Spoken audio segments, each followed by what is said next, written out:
The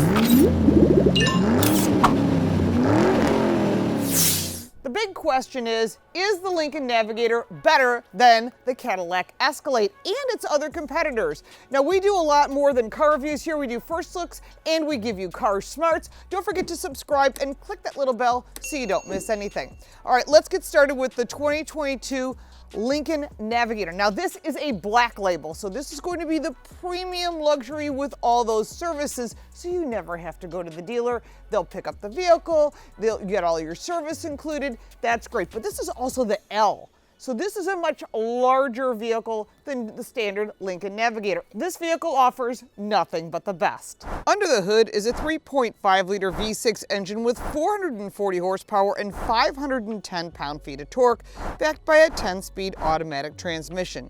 EPA is estimated at 18 miles to the gallon combined. We earned pretty close to that. The first thing you notice about this vehicle is it's large. That may be true, but it doesn't handle like a super large vehicle because it is a behemoth.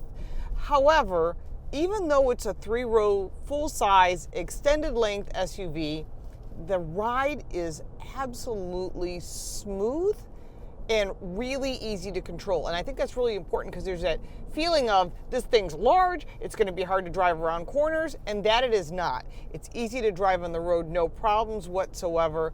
One of the things I liked also were the brakes. The brakes are excellent. You slam them and this big monster stops. And that's one thing that's really important, that you need not just go power, but you need whoa power. And speaking of go power, this vehicle will tow 8,700 pounds unless you get the 4x4, which is what this test vehicle is. That would reduce your towing capacity down to 8,300 pounds. Just good information in case you're planning on taking a trailer, a camper, ATVs, whatever it is that you would like. 0 to 60, 6.1 seconds. Here we go. That's pretty good, and this is in the normal mode. If I move it to the sport mode, and there is a drive mode dial, if you go to the right, it'll go from the normal mode to the normal 4x4. You have your slippery snow and ice, which we did test here in the Buffalo winters. No problems whatsoever with the all-season tires. This is a very heavy vehicle, so you're going to get a different kind of traction than you would with a lighter vehicle, although snow tires are obviously the best. After that, you go into that deep conditions, which is the heavy snow and mud. That's where a real winter tire would make a big difference. And then from there, going back to the left from the normal mode, you have a conserve mode, which is about efficient driving. And with today's gas prices, I would highly suggest using that. After the conserve mode, you have the excite mode. Now we will try a 0 to 60 in the excite mode. Feel the weight transfer, instant performance, and that's 60. That's pretty darn good. So this vehicle has the sport mode to the left after the conserve mode. This is not really an off-road vehicle. If you're going to do like light camping, fine. You're going to do some light driving off-road, you'll be fine. But if you're looking about going into something that's certainly more aggressive for off-road, there are other vehicles for that. This is a family vehicle that seats 7 people, that is really about luxury to the maximum and still giving you that style and class that you would like. A little light off-roading, okay, maybe you have to drive on the dirt to go around a parked car in a parking lot. But it could do more than that. It's certainly more capable than that. One of the most important features, obviously, of owning a large SUV is safety. And I think this is something that a lot of people think about, but then they don't really use it. In this case, the Lincoln Navigator comes fully loaded. Now we have the black label, so it also has that active glide, and that is your self-centering. So it isn't an autonomous driving mode, because there really is no such thing as autonomous driving. Even though some manufacturers claim it's autonomous, truthfully, there is nothing that they call level 5 autonomy. So the best you're going to get is level 2, which is where we are right now. I like the fact this car is just really easy to drive. If you use the lane centering, it'll keep you within the lane. It's got blind spot detection, backup camera, around view camera. It's got auto park. There's so many features that are standard that you're really not missing. There's nothing you could add that this vehicle is missing. And that's true also with its main competitor, the Cadillac. Everything is included. So you're not losing something in safety on one vehicle or the other. They both call it something different with their 3-letter acronyms. But in reality, the fact is this vehicle really is easy to drive. Some new things for 2022 are the larger center screen, really easy to use. It has a Revel audio system, fabulous audio system. You have your sources here for AM, FM. You can even do your Bluetooth, of course, Sirius XM, which comes with this. You've also got your phone connection, wireless Apple CarPlay, wireless Android Auto, and it's got Alexa on it as well. That's excellent. Going to your navigation system, it's pretty updated, but most of us are going to use Apple CarPlay and Android Auto. One app that is standard on this vehicle, which I'm really impressed with and was one of the first companies to do that, is Waze. If you've never used Waze, it not just gives you driving directions, but also tell you if there's accidents, slow down, police officers, something in the road. Very important information to have when you're doing a long road trip. I just did one and I use Waze all the time on my phone, which does drain the battery, but when it's built into the car, that is a smart idea. So I do like that. You got all of your sound settings here as well, including this Quantum 3D Logic surround sound, and you can play the Revel audio experience. It's really impressive. When you go to the apps, you've got your mobile apps, Apple CarPlay, Android Auto, and of course you can have your Waze. In your settings, you've got not just your phone list, your syncing, you can make personal profiles and general information. On the vehicle itself, you can set up things for idle, so you don't idle more than 30 minutes. Or occupant detection. My favorite, the My Key, so when you give the car to a friend or your kid, you know for a fact that they're not speeding because you can control all that information right there. It allows you to program the keys to control driving habits. In addition, there's a bunch of features you can add. Your driver assistance features, which covers all those safety features and what they mean. So you can adjust them accordingly, the pre-collision warning, the blind spot information, the hill descent, cross traffic alert, all that information and more. It's all right there. In addition, you got your running boards. You can have them set to turn on automatically when you approach, or you can shut them off if you don't want to use them at all, or you want them out all the time. That's your choice. Not great in the winter, you want those closed. Your towing, if you're going to tow, and your owner's manual. That's everything. On this side, you've got the ability to change the pages, whether you want the climate, the audio, your navigation, your phone, fuel economy, whatever it might be, the information is right here. In my case, since we're in cold weather, I want to know the climate, so I've got the steering wheel and the heated seats and adjustments there. Going further down below this huge 13.6-inch center screen, which is new for 2022, you've got your vents and adjustments, same linear shifter they had before. That's getting to be pretty normal in these larger vehicles, so you have more space, and I think that's important. Also, your climate control. On the right side, you have two spots for cup holders, and of course just some stuff, some junk, a snack or something you might put there. On the right side, you've got your wireless charger. I got my second phone in here, as well as a USB connection. Beyond that is your drive modes. You've got your ability to shut off that auto off, which I can't stand. That's your park assist, your auto hold, and then you just turn this dial for your drive modes. You have this large center console, and then below the center console, this floating center console is more storage underneath. There is storage in the doors, multiple levels of storage in the door.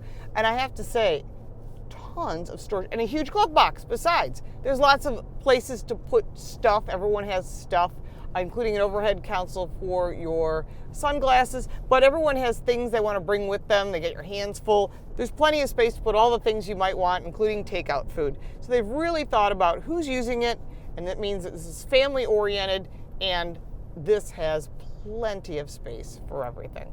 One of the things I like about this vehicle is the visibility. There is really good visibility. You're in a high seating position, large windshield, large windows all the way back. There's an around view camera, backup camera, of course, and of course your heads-up display. So visibility is excellent, pretty equivalent to that of the Cadillac.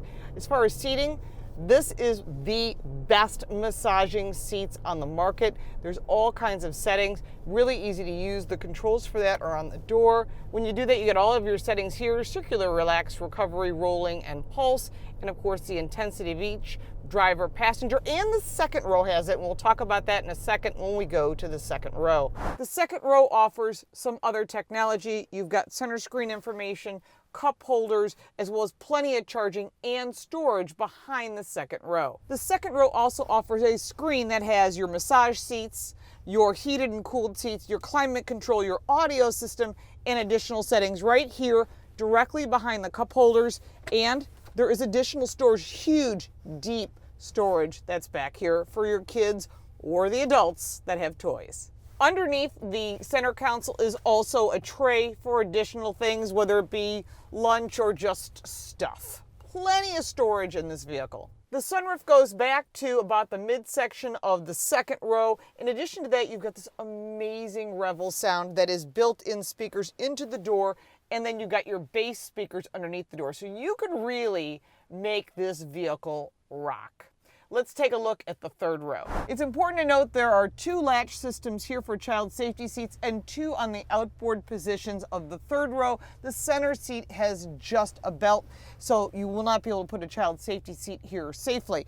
There is a little bit of storage right here. There's storage back here on the sides, which includes for USB. There's also a button here on the right for the power seat, because if you need to move the seats to adjust for your child safety seats, it's really helpful so the seats aren't completely upright. So they've really thought about everything. Now, I'm 5'8", and I'm pretty close. I think if you were 6 feet tall, you'd probably end up touching the headliner, although it does tip up a little bit here, and there are additional vents as well as a light directly above me. And there's 2 USB charge ports, 1 on each side, and more storage for more stuff. There's a lot of neat features with this vehicle, and one of them is the opportunity to pick a color that works for you. The exterior of this vehicle is Manhattan green, and the interior is called Central Park Theme. So it has that same light green in here, very nice, very classy, lots of wood, and there's maps around here of little areas of New York City that are cut into the actual wood. That's really nice. Again, premium quality finishes, premium quality build. Really, really impressed with this vehicle all the way around. I should be for $100,000. But I have to say, if you're thinking about a three-row SUV in the category, full size, all the things you want, the Lincoln really takes the cake. Our test vehicle rides on all-season 22-inch tires on these beautiful alloy wheels. You'll notice the large Navigator logo, and this is all heralding back to the original Lincoln, which was about coachwork design. Lots of chrome and classy and polished and really clean, and this is 100 years of Lincoln, so if you haven't seen Lincolns back in the day, go look it up online. You'll be impressed. They're just amazingly beautiful cars. Lots of chrome details you'll notice. The approach for the running boards, they can go open or close depending upon how you set that up in the center screen. The running boards will come down for you when you approach the vehicle. Also, the lights will come down on the puddle lights just to let you know it's your vehicle. It's really nice little details, those niceties that would make people want luxury full-size SUVs. And as you work your way back, you've got the chrome roof rack, big pieces of glass for good visibility, and they've really thought about this look, not making it look like a box, which is pretty much what the Cadillac looks like. As you work your way around to the back, this is a very difficult challenge for any designers. You have a very large vehicle and you don't want it to look like a box. So they've tried tapering it in. They've got your third brake light up here, the Lincoln across the back, and the LED lights. You've got your trailer towing packages underneath this shield. But overall, they tried to make it clean and luxurious and some chrome details along the way. Lincoln offers a 4-year, 50,000-mile basic warranty. Comparable to other brands, however, they offer a 6-year, 70,000-mile powertrain warranty, which is well above their competitors, especially Cadillac. Now, owners who opt for the Black Label trim receive a pretty extensive list of benefits and features, including free car washes, vehicle pickup and drop-off for complimentary maintenance, and that's covered for 4 years or 50,000 miles. And owners of the non-Black Label cars get 2 years or 20,000 miles for free maintenance and 6 years, 70,000 miles for roadside assistance.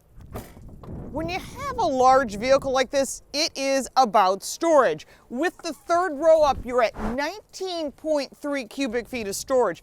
Put that second row down by using these power buttons, and you're at 57.5 cubic feet of storage. When you put that second row down, you're at 103 cubic feet of storage, because this is an L. This is not your standard Lincoln Navigator. That's a lot of square footage in here.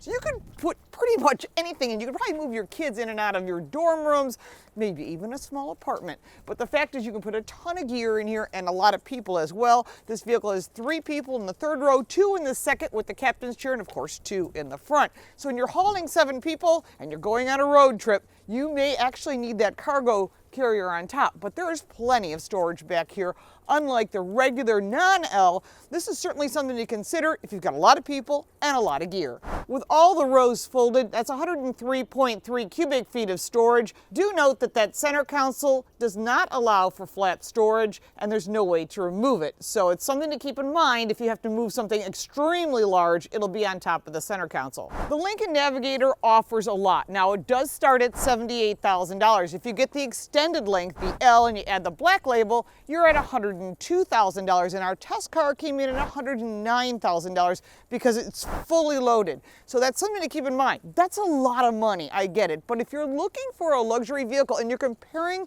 the Lincoln Navigator to the Cadillac Escalade, there really aren't a lot of competitors in this category, but that is its main direct competitor. But what this offers over the Cadillac is a lot of standard features plus that Black Label service. Now, Cadillac does offer their own service, but it's important to note you've got easy to use technology. All the safety is standard, which I really appreciate. You have massaging second row seats, a larger center screen, and they've really thought about everything. Now, while the Cadillac offers Super Cruise, which is an excellent system that does work, the Lincoln offers the Active Glide. Now, they are similar yet very different. The Super Cruise has been around for a longer period of time, and it has a few more features than the Active Glide does. But the bottom line is, when you're using this vehicle, it's got to have enough performance, it has to have safety, it has to have comfort, and it has to have luxuries, and they have to be all packaged in at a fair price. When you compare the Lincoln Navigator to the Cadillac, it is a personal choice, obviously,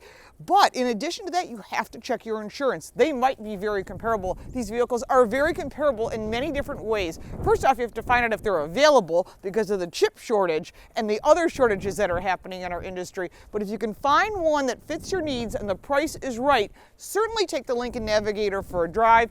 I really like this one personally, but there are a lot of other great choices out there if you need 3-row, full-size SUVs, and we do have them all on our website at carcoachreports.com. It's available in English and Spanish. So I covered the Lincoln Navigator in a lot of areas, but there's so much more information, so much more technology that we didn't have time to cover today. So if you have any additional questions or comments about the drive experience or the technology, put that down in the comments down below. I'll be happy to answer it. If you got value from this video, make sure to like and subscribe for more videos like this one, and I'm also answering your questions on social media, where we'll also be putting up a lot of new things. And check out our podcast. It's available on all platforms. It's called Total Car Score, and we go behind the scenes and find out what makes this industry tick. Thank you so much for watching, and we'll look forward to seeing you next time.